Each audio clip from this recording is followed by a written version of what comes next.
day 3 of Haiti trip 2016.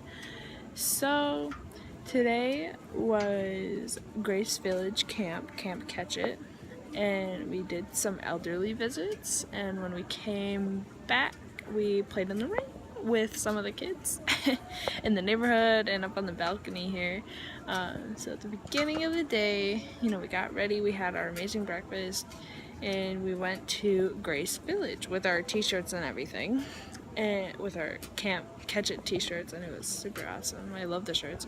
And we got there and we set up some of the rest of the stuff that we had, and we started, and I sat down with a couple kids, with Wadley and Eddie and Marlencia.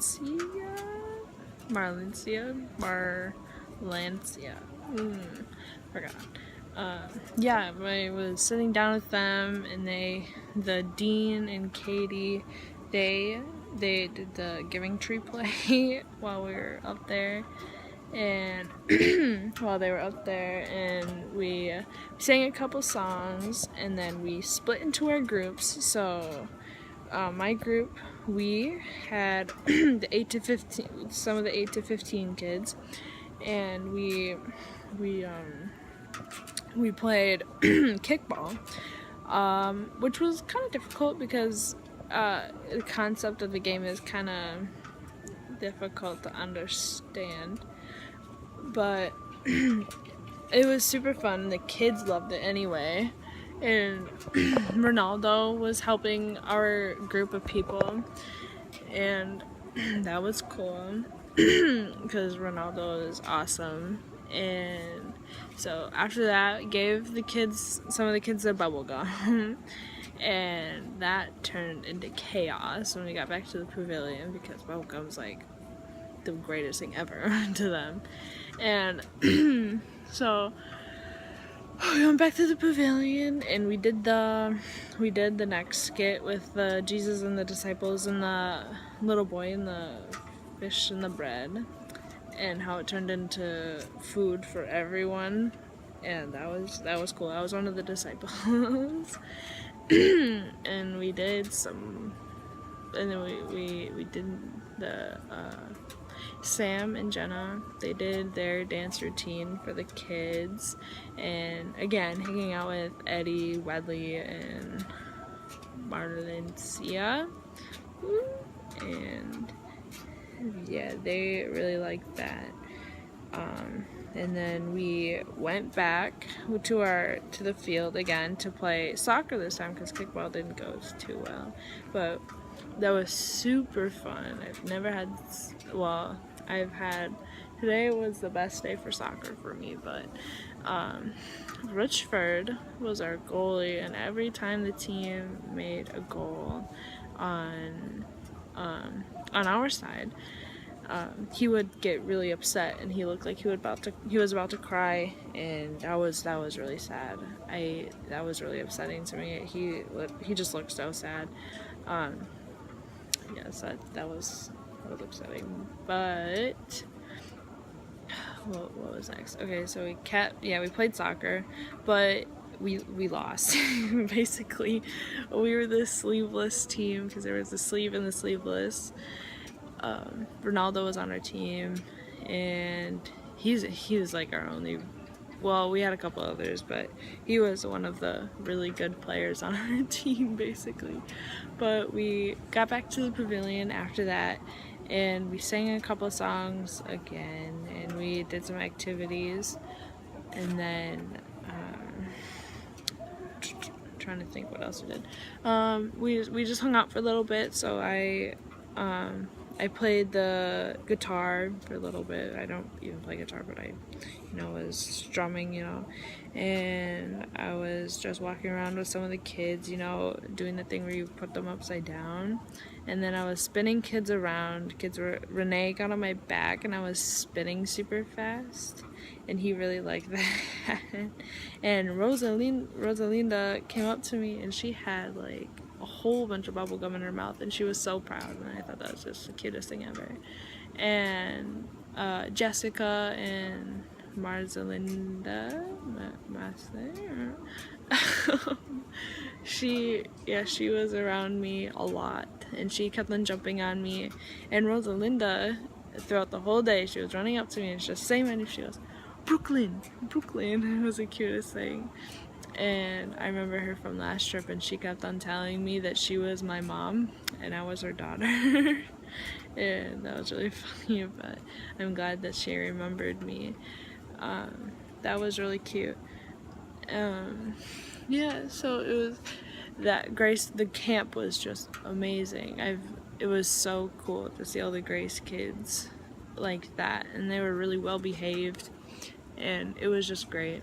And then after that, we started visiting the elderly. We visited Edmund, who is the blind and almost fully deaf, and I was massaging his left arm with lotion and stuff, and I don't know, just rubbing him and massaging his back a little bit and singing songs. It was super fun. We just sang songs to him, and he loved it. We sang him happy birthday. It's not even his birthday, but he was humming along, and even though it's hard for him to hear, he can hear a little bit, so he started humming along when he knew the songs, and he's just a beautiful soul. And then the next elder was Isna, and right when we walked up, she was dancing, and she just looked as happy as can be because she knows who we are and what we do for her, and she just loves it. And the kids there were the children there were just amazing. And I was holding this one little boy. I can never get anyone's names, but he was really cute, and I was just holding him and tickling him and holding him upside down and stuff like that. And it was super fun. He's just the cutest little boy, and we kept on singing to Isna, and she just loved it because she just loves dancing and everything. So that was cool. And yeah, I really liked Isna and the children there. I liked that. And I had a difficult time on the way back from Isna's to Grace Village. I was just not having it. Not to Grace Village, to the guest house. From Isna's to the guest house. I was looking around, and I just saw all these people, and all I could think of was everyone here that I visited, that I've built relationships with, and everyone that's here basically in Haiti. They don't deserve any of this. They don't deserve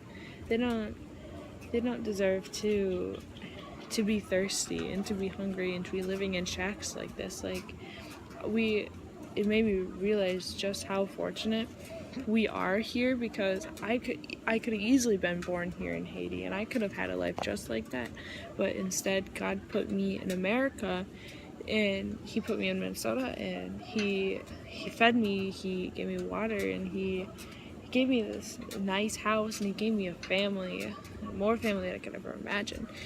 And I think he has called me down here to help here. My passion here for Haiti is just so strong, and basically on the top I was just thinking, they don't deserve this. None of them deserve this.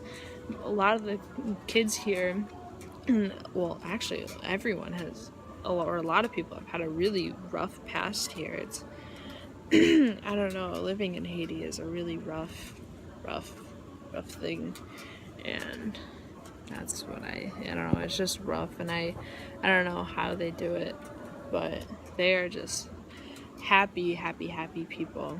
And then after we came back, we spent a couple hours just hanging out around the house because we were really tired and sore, and then it started storming really hard, and it was raining and everything. So while we were eating dinner and it was still storming, we were eating, and it was taco night tonight, so that was really good. But Grace, the long-term missionary here, came down and said, hey, if you ever go on the balcony, just know that it's super slippery. And all of us girls were like, that's totally a challenge, we're totally doing that. We just left the dinner table like 2 minutes after that, before they even dismissed us, we ran up here and we were sliding around, and because it was super slippery and it was super cool. We were sliding on our stomachs and stuff. And then while we were doing that, we went to the we went to like the edge, and there was this goat in the soccer field, and we kept on like yelling at him. It was not like in a mean way, but like, I don't know, it was just really funny. We kept sliding around up here, and then when we went over to the edge again after that, and we were like, hey, how come you guys aren't playing soccer? Because we saw a bunch of kids under the trees and under the hut. And they said, well, because it's raining. And so we were like, okay, that's a challenge again. So we just put on our shoes, all wet and everything, and it was still raining. We went over to the soccer field and we started playing soccer. It took us a minute to find a ball, but we found it. And we were playing soccer for hours down there with neighborhood kids. And Dickinson came down, and John. There was Jeff, who is incredible. He's just unbeatable in every way. He's awesome. And so there was Patiel, and then there was Jeff and Dickinson, and I don't know, it was just super fun. And it was Americans versus Haitians, which didn't really work out because Haitians are 10 times better. But they were they were being nice, and they weren't being really aggressive. They were letting us score sometimes, and that was really cool because we're not that good. And Thomas joined us after a while too. So yeah, that was. And then once it started getting dark, once it got dark, actually dark, we came back to the house, and we had devotions, and then we practiced our skits. We were doing the rainbow fish and chapter 2 Kings. I don't really know what it is because I'm not a part of it, but we practiced those skits.